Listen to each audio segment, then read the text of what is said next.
Assalamualaikum warahmatullahi wabarakatuh.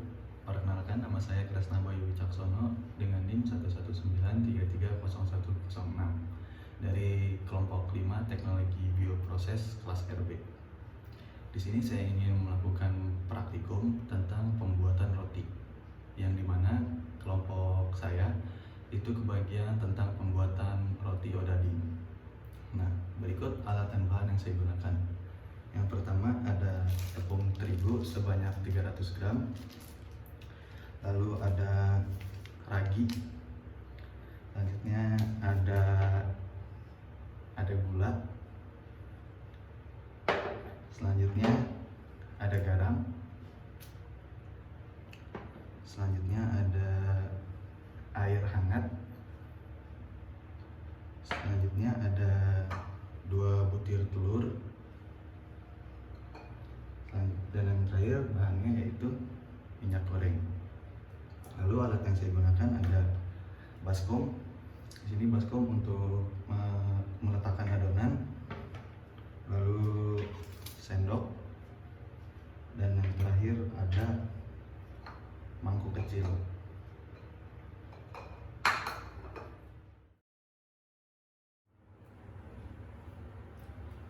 Baiklah, ini langsung ke proses pembuatannya. Yang pertama, disiapkan terlebih dahulu wadah untuk adonannya.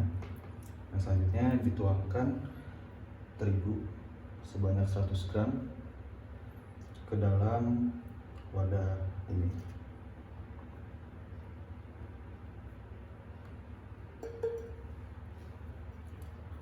Selanjutnya jika sudah, ditambahkan gula.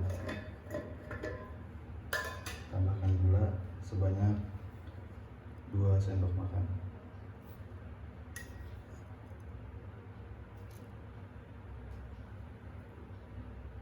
Oke.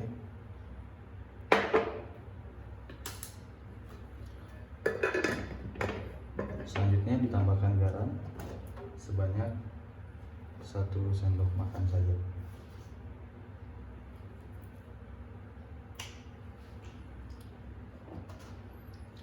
Setelah itu ditambahkan ragi. Ragi ini secukupnya aja, kurang lebih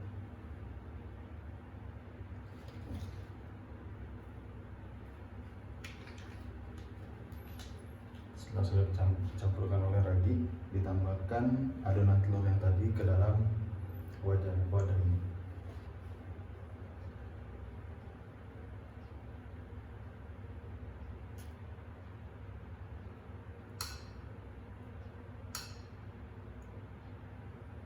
Oke. Jika sudah dicampur atau dicampurkan semua bahan ini hingga merata, diaduk hingga merata.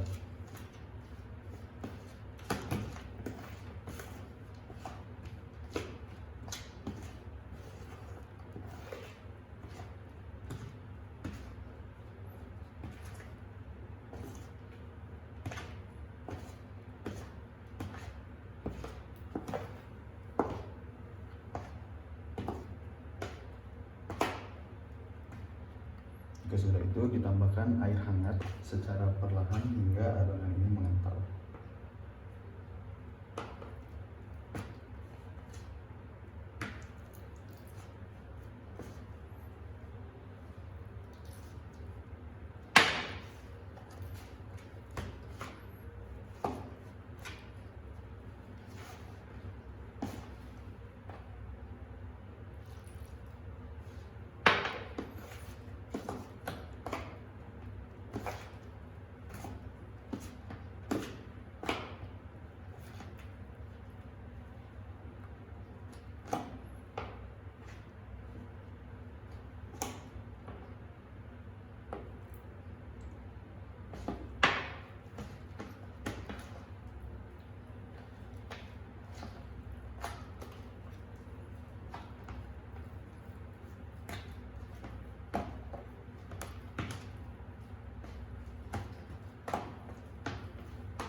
Jika sudah sekiranya sudah cukup padat adonannya, nah, adonan ini sudah siap untuk ke tahap berikutnya, yaitu ke tahap penggorengan.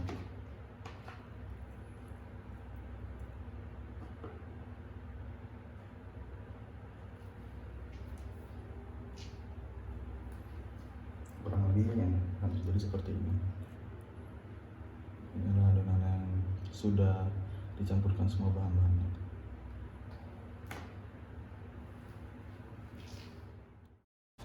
Berikut adalah hasil dari pencampuran bahan-bahan yang tadi yang sudah diaduk hingga homogen.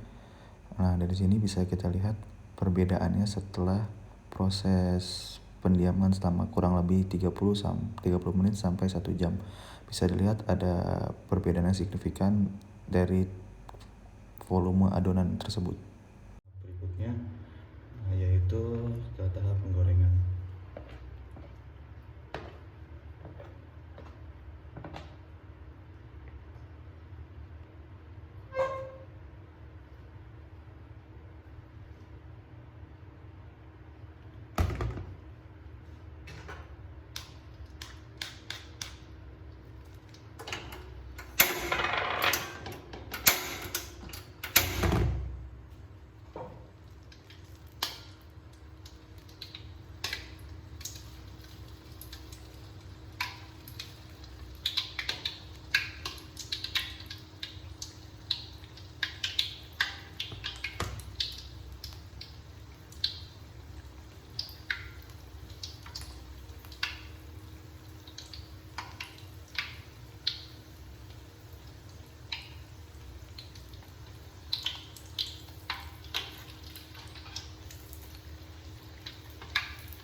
Dalam tahap penggorengan ini, parameter ketika odading ini sudah siap diangkat adalah ketika warnanya sudah agak kuning kecoklatan dan juga sudah mengambang.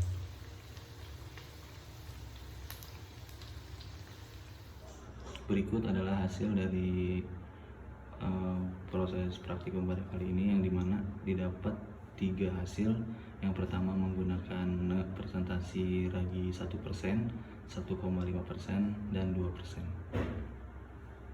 Bisa dilihat di mana parameter dari keberhasilan suatu proses ini adalah dari warna hingga tekstur dan cita rasa serta aroma. Ini adalah hasil dari penggorengan yang tadi, dimana bisa kita lihat ini bisa dikatakan berhasil karena dilihat dari daya kembang, tekstur, kenampakan, irisan, warna, dan organoleptik dari odading tersebut.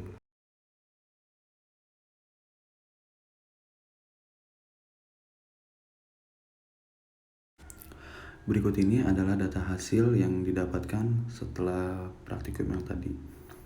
Di sini ada 2 tabel, yang dimana tabel yang pertama itu tentang odading sebelum digoreng, dan yang kedua adalah odading sesudah digoreng.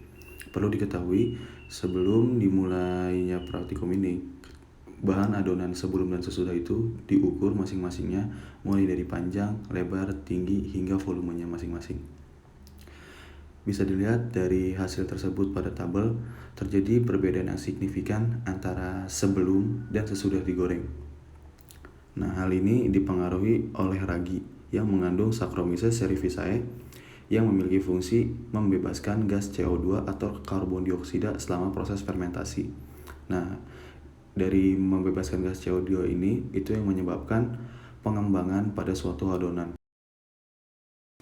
Selanjutnya, disajikan data hasil untuk pengamatan persen pengembangan pada odading yang dibuat. Di sini sudah kita dapat untuk volume V1 dan V2 dari masing-masing presentasi ragi. Nah, untuk rumus dari presentasi pengembangan itu adalah V2 dikurang V1 dibagi V1 dikali 100%, yang dimana V2 itu adalah volume akhir dan V1 itu adalah volume awal. Bisa dilihat dari sini bahwa kita simpulkan, semakin tinggi presentasi ragi, maka semakin tinggi pula presentasi pengembangannya. Karena kualitas roti secara umum disebabkan karena variasi dalam penggunaan bahan baku pembuatannya. Jika bahan baku yang digunakan baik dan proses pembuatannya benar, maka akan menghasilkan jenis dan mutu ragi yang baik pula. Variasi pada produk juga diperlukan untuk memenuhi kualitas cita rasa dan hal-hal lain pada odading tersebut. Nah, selanjutnya ini yang terakhir, yaitu tentang pengamatan organoleptik, di mana pengamatan organoleptik ini meliputi aroma, warna, tekstur, dan rasa. Dan yang dapat setelah praktikum kali ini yaitu aroma yang dimiliki, harum khas roti, warna kuning kecoklatan, tekstur lembut, dan rasa itu manis. Hal ini dipengaruhi oleh komponen-komponen yang ada di dalam odading tersebut. Dan dari setiap bahan yang digunakan itu memiliki peranan penting bagi hasil organoleptiknya itu, di mana air dan terigu itu berperan untuk membentuk gluten yang merupakan pembentuk struktur roti. Air juga memungkinkan pati terigu mengembang dan mengalami gelatinisasi. Selanjutnya, ragi. Ragi itu digunakan dalam pembuatan roti untuk memproduksi karbon dioksida dan etil alkohol melalui fermentasi gula, sehingga volume adonan dapat mengembang. Selanjutnya, gula. Gula itu dalam pembuatan roti berfungsi sebagai makanan bagi ragi. Pada proses fermentasi, ragi memecah gula menjadi karbon dioksida dan etil alkohol. Gula yang masih tersisa selain memberikan rasa manis akan mengalami proses karamelisasi saat pemanggangan yang memberikan warna coklat pada kulit roti. Lalu garam diperlukan dalam pembuatan roti untuk memberikan rasa.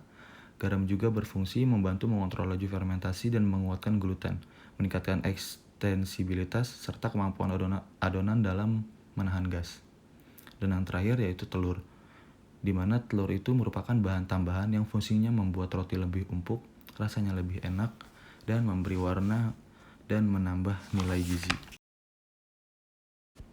Dari beberapa teori dasar di atas, itu saya kutip dari beberapa jurnal, di antaranya dari Ari Setia pada tahun 2009 tentang pembuatan roti tawar dari tepung singkong dan tepung kedelai, lalu Des Tossier pada tahun 1987 tentang teknologi pengawatan pangan, lalu dari Rukmana pada tahun 2001 tentang cara pembuatan roti, dan yang terakhir dari Tirtasari pada tahun 2014, jurnal analisis kandungan komponen makro dalam roti tawar dan pengolahan hingga menjadi energi dalam tubuh.